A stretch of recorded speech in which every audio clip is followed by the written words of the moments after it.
Hi everyone and welcome to another build tutorial. You all really wanted to see a video of me decorating the interior of the medieval house that I've built, so I've made one for you. I hope you enjoy it. I've tried to include everything that you would need for a survival house, but feel free to change anything to fit your world better. I really hope that you enjoy this video. Please leave a like and consider subscribing if you haven't already. I'd also really appreciate it if you left any feedback that you have about the build or the video in the comments section below.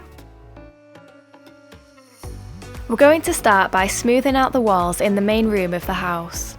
Do this by adding more stripped dark oak logs in the gaps in between the white terracotta. This keeps the style of the walls the same but gives us a flat surface to work with. Next to the fireplace, fill in the gap with blocks that won't be seen and then build the column one block out. Do this again in the gap to the left of this, so you have two columns that are sticking out next to each other. Then do this one more time in the gap opposite the second column that we've just built. Finally, add stripped dark oak logs to the two remaining gaps and we can move on to detailing the ceiling and adding lighting to the room. Firstly, add a row of spruce planks across the ceiling in between the two columns that stick out with one plank underneath on each side. Then add upside down spruce stairs below, two more spruce planks and a spruce slab in the middle to create an arch. After this, go into the room that we just created and add a spruce plank in the corner of the ceiling, followed by spruce slabs going across, and do this all the way around. Now add a lantern in each corner hanging from the spruce planks to make the room nice and light. Once you've done that, place a block of glowstone in the centre of the ceiling and surround it with upside down spruce stairs. Then add an oak trapdoor underneath for detail. This is to add extra decoration but also make sure that the room is light enough so that no mobs can spawn. We're now going to repeat this pattern around the main room, so add a plank wherever there's a corner and fill the rest of the bordering with spruce slabs as shown. Then make sure to add a light source. If you don't want to use lanterns, then feel free to place torches around the room instead if that's what you prefer. Don't add a slab in the middle of the far right wall as we'll be adding a ladder here. If you'd like to get more inspiration for build ideas, then head over to my Instagram where I post several times a week. The link is in the description if you're interested. I've added an extra lantern in the middle here to make sure that there's enough light. Miss out the middle slab above the fireplace too, as this is where the chimney will go, which we will be building next. For the fireplace, add a couple of blocks above in the centre to make a chimney and add upside down stairs on either side. After this, add more stairs below to create a smoother corner. Then add some texture to the fireplace by replacing some of the blocks of stone bricks with stone or andesite. This is just a random pattern, so you don't have to make yours look exactly the same as mine. If you have a gap in the wall behind this, then fill it in, leaving the gap in the middle of the fireplace. On the layer in front, add a block with a stair on top on either side of the middle gap. Then add a campfire to the gap and finish it off with a stair at the top, a slab underneath the stair and a slab at the bottom.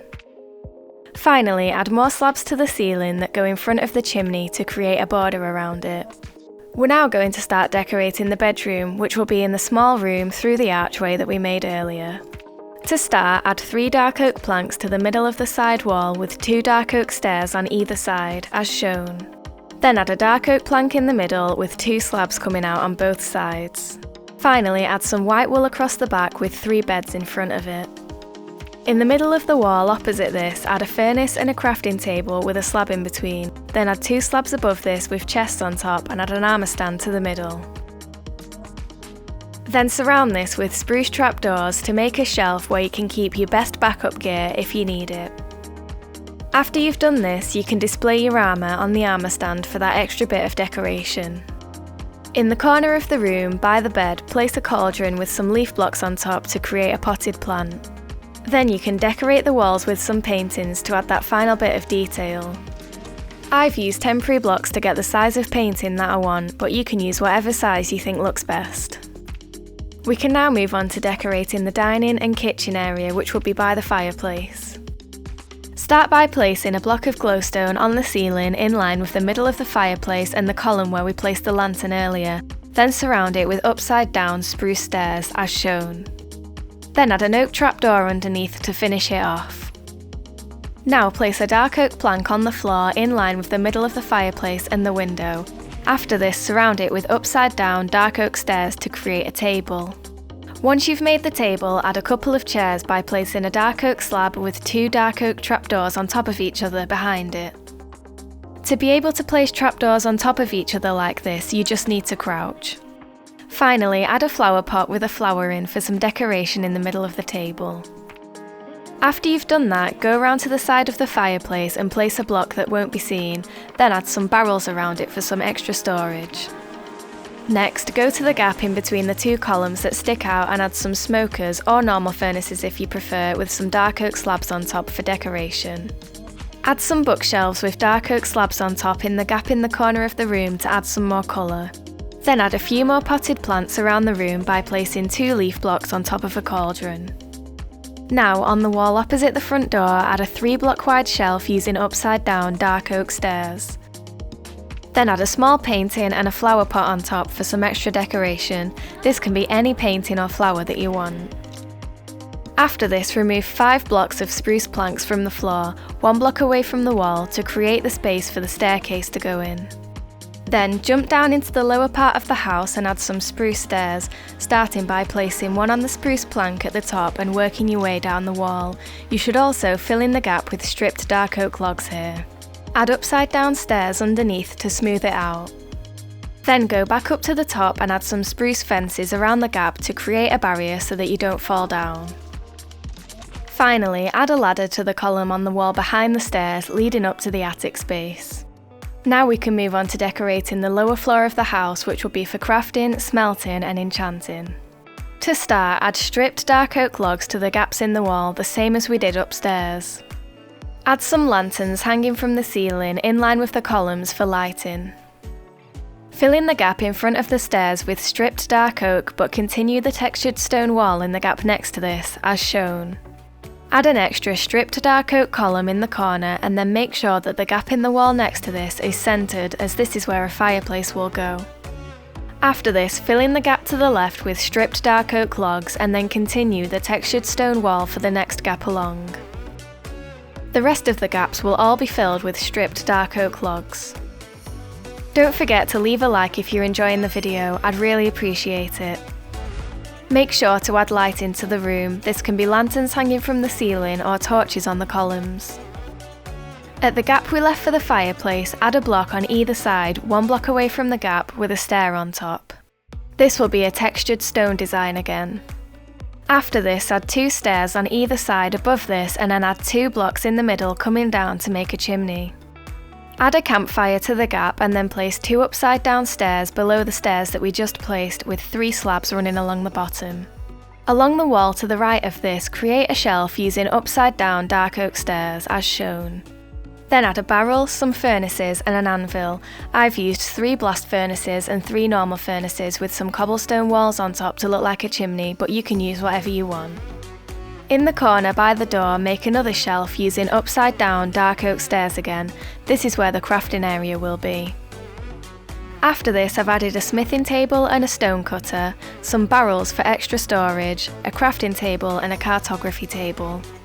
I've then added some unlit campfires for decoration. You can right-click a campfire with a shovel to put it out. Now, in the space at the other end of the room, add bookshelves to create the enchanting area. You don't need this many bookshelves to get the level 30 enchantments, I've just added extra for decoration. Add your enchanting table in the middle and a grindstone at the side to finish it off. On the wall next to this, place 2 dark oak planks, a dark oak slab, soul sand and another dark oak plank, and then add water underneath the slab. After this, add barrels on either end with upside down dark oak stairs above. Then add dark oak slabs as shown to create a small arch. Place a brewing stand next to the barrel and add a small painting for decoration in the middle. Then plant some netherworts on the soul sand and add a lantern to the top. To finish this off, add dark oak trapdoors across the front and on the sides, leaving the gap where the water is empty so you can still reach it. And that's the brewing station completed. On the wall directly opposite this, create a shelf using stone brick and andesite stairs with a slab in the middle. Then add 3 armour stands on top.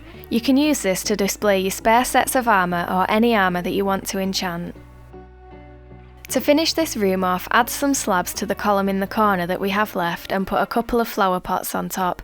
I've added a fern to one of them for decoration. Now, upstairs in the attic, add a trapdoor above the ladder and fill in the gap in the roof above the column with a stone brick slab. After this, fill in the 1 block gap between the roof and the floor with spruce planks. Do this all the way around the room to create a flat wall for us to work with. When you get to the smaller window, tidy it up so you just see spruce from the inside. Then carry on filling in the gap until you're back at the trapdoor. Once you've filled in all of the gaps, creating a flat wall all the way around the room, you can add lanterns hanging from the stone brick slab that we added earlier. Starting at the end of the room opposite to where the trapdoor is, find the middle of the ceiling and add an upside down spruce stair. Then create blocks using spruce slabs to create a small arch and add another upside down spruce stair at the other side, as shown. Repeat this again in line with the end of the wall, so add an upside down spruce stair, create a small arch using spruce slabs and add another upside down stair at the end. Now repeat this again for the other side of the room. These arches are meant to look like supports that are holding the roof up for that extra bit of detail. Once you've finished adding the supports, we can move on to decorating this room, which will be for storage. Add lanterns hanging from the middle of each of the supports to light up the room. Then, starting at the end opposite to where the trapdoor is, add 2 sets of double chests with another 2 sets 3 blocks away from this. After this, add 2 more sets above. After this, surround the chests with spruce trapdoors so that they look like they're in shelving, but miss out the one at the bottom on the inside. Do the exact same for the chests next to this. Once this is done, add 2 upside down spruce stairs facing inwards next to the bottom chest and add a crafting table in the middle with a lantern above it. On the wall opposite this, add 3 sets of double chests with another 3 sets above them, then surround them all with spruce trapdoors again for decoration. After that, add a lantern in the middle of the small window for some extra lighting. Then add the 3 sets of stacked double chests again on the wall next to this and surround them with spruce trapdoors. You can also add some extra lanterns or torches in the corners if you feel that it isn't light enough. Remove any torches that are left on the floor and we can finish off the other side of the room. For the 2 remaining wall spaces, we're going to add the 3 sets of stacked double chests again on both sides. If you feel like you need more storage, there's always room to place the chest sideways, making the storage space double what I'm showing you now. To finish this room off, we're going to add some potted plants dotted around the room to add some more colour and detail so that it doesn't look as plain. And that's the whole of the interior of the medieval house completed. I really hope that you've enjoyed this video and that it's given you some good ideas on how to decorate your own medieval houses. Don't forget to leave a like and consider subscribing if you're new here and press the bell icon so that you never miss a new video.